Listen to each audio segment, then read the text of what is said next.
সিলেট থেকে আমাদের আরেক সহকর্মী হুসেইন আহমেদ সুজাত যুক্ত আছেন এই মুহূর্তে। জেনে নেব সিলেটের খবর।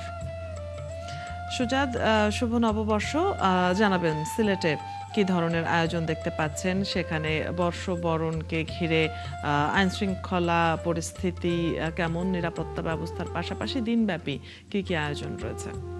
শুভ নববর্ষ অদিতি। আজকে বাংলা নতুন বছরকে স্বাগত জানাচ্ছে নানা আয়োজনের মধ্য দিয়ে সিলেটের মানুষ, এবং আমি এই মুহূর্তে আছি সিলেটের ব্লুবার্ড স্কুলে। এখানে আসলে শ্রুতির আয়োজনে অনেক ধরনের অনুষ্ঠানের আয়োজন করা হয়েছে এবং আসলে সকালটা এই মুহূর্তে শুরু হয়েছে। তো একে একে মানুষজন কিন্তু এই বর্ষবরণ অনুষ্ঠানে আসছেন। আমি যদি আপনাদেরকে একটু দেখাই যে এখানকার চিত্র, যে শ্রুতি বর্ষবরণ উৎসব 1433 বঙ্গাব্দ উপলক্ষে যেখানে অনুষ্ঠানের আয়োজন করা হয়েছে, এই মুহূর্তে আসলে মঞ্চের প্রস্তুতিটা শেষ পর্যায়ে এবং নগরীর বিভিন্ন জায়গা থেকে কিন্তু নারী পুরুষ সকলেই দল বেঁধে আসছেন। আমরা আসলে এখানে যারা অনুষ্ঠানের আয়োজন করেছেন তাদের সাথে আমরা কথা বলেছিলাম। তারা বলছেন যে 8টা নাগাদ তারা অনুষ্ঠান শুরু করবেন। এবং আজকে আপনাকে যদি আমি বলি যে সিলেটের এই ব্লুবার্ড স্কুল অ্যান্ড কলেজের মাঠ ছাড়াও শাহজালাল বিজ্ঞান ও প্রযুক্তি বিশ্ববিদ্যালয়, সিলেট এমসি কলেজ, পাশে আরেকটি রয়েছে সিলেট সংস্কৃতি কলেজ, অর্থাৎ সব জায়গাতেই কিন্তু মানুষ নানাভাবে নানা আয়োজনের মধ্য দিয়ে সিলেটের এই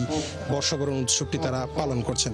আপনি যেটা প্রশ্ন করেছেন নিরাপত্তার বিষয়, আসলে নিরাপত্তা নিয়ে কোনো সংখ্যা নেই। আসলে যে সকল জায়গায় অনুষ্ঠান হচ্ছে সেই জায়গাগুলোতে আসলে নিরাপত্তা ব্যবস্থা রয়েছে। বিশেষ করে সিলেট মহানগর পুলিশের উপস্থিতি রয়েছে, গোয়েন্দা পুলিশের উপস্থিতি রয়েছে, পাশাপাশি র্যাপিড অ্যাকশন ব্যাটালিয়ন র্যাবেরও বিভিন্ন জায়গায় টহল রয়েছে, অর্থাৎ নিরাপত্তা নিয়ে কোনো সংখ্যা নেই। তো আজকে আমরা যেটা দেখেছি যে সিলেটে মূলত বর্ষবরণের উৎসব কিন্তু গতকাল থেকেই শুরু হয়েছে। গতকাল যখন সূর্য অস্ত গিয়েছিল তখন কিন্তু সম্মিলিত নাট্য পরিষদের আয়োজনে তারা পুরাতন বর্ষকে বিদায় জানিয়ে নতুনভাবে নতুন বছরকে তারা স্বাগত জানিয়েছেন।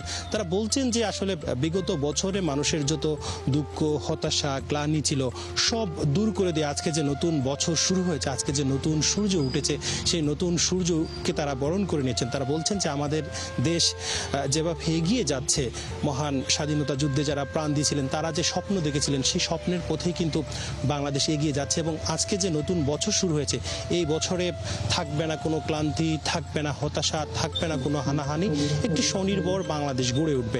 এবং আজকে সিলেটের যদি আপনাদেরকে আমি চিত্রটা বলি যে এই ব্লুবার্ড স্কুল কলেজ ছাড়াও কিন্তু সিলেট শাহজালাল বিজ্ঞান ও প্রযুক্তি বিশ্ববিদ্যালয়ে বিভিন্ন অনুষ্ঠান হবে, পাশাপাশি সংস্কৃতি কলেজে অনুষ্ঠান হবে, মদনমোহন কলেজে অনুষ্ঠান হবে। অর্থাৎ সিলেটের এমন কোনো জায়গা নেই যে যেখানে আজকে নতুন বর্ষবরণ অনুষ্ঠান হচ্ছে না। এছাড়া আপনাদেরকে যদি আমি জানিয়ে রাখি যে সিলেটের যে সকল ইংলিশ কারিকুলাম অর্থাৎ ইংলিশ মিডিয়াম স্কুল রয়েছে সেগুলোতেও কিন্তু নানাভাবে অনুষ্ঠানের আয়োজন করা হচ্ছে। এবং নিরাপত্তার বিষয়ে যদি আপনাদেরকে আমি বলি যে কোনো সংখ্যা নেই, মানুষজন কিন্তু নিরাপদে বিভিন্ন অনুষ্ঠানে যাচ্ছেন এবং নতুন বছরকে কিন্তু তারা নাচে গানে আনন্দে স্বাগত জানাচ্ছেন। অদিতি, সুজাত, আপনার কাছ থেকে আমরা সিলেটের আয়োজন সম্পর্কে জেনে নিচ্ছিলাম। দিনভর নানা আয়োজন রয়েছে, আপনি যেমনটি বলছিলেন আপনিও নিশ্চয়ই সংবাদ সংগ্রহ করবেন এবং আপনার মাধ্যমে আমরা দর্শকদেরকেও জানাতে পারবো। দর্শক, আমাদের সহকর্মীরা আমাদের সাথে যুক্ত হয়ে দেশের বিভিন্ন প্রান্তে বর্ষবরণের যে আয়োজন সে সম্পর্কে জানিয়ে দিচ্ছিলেন।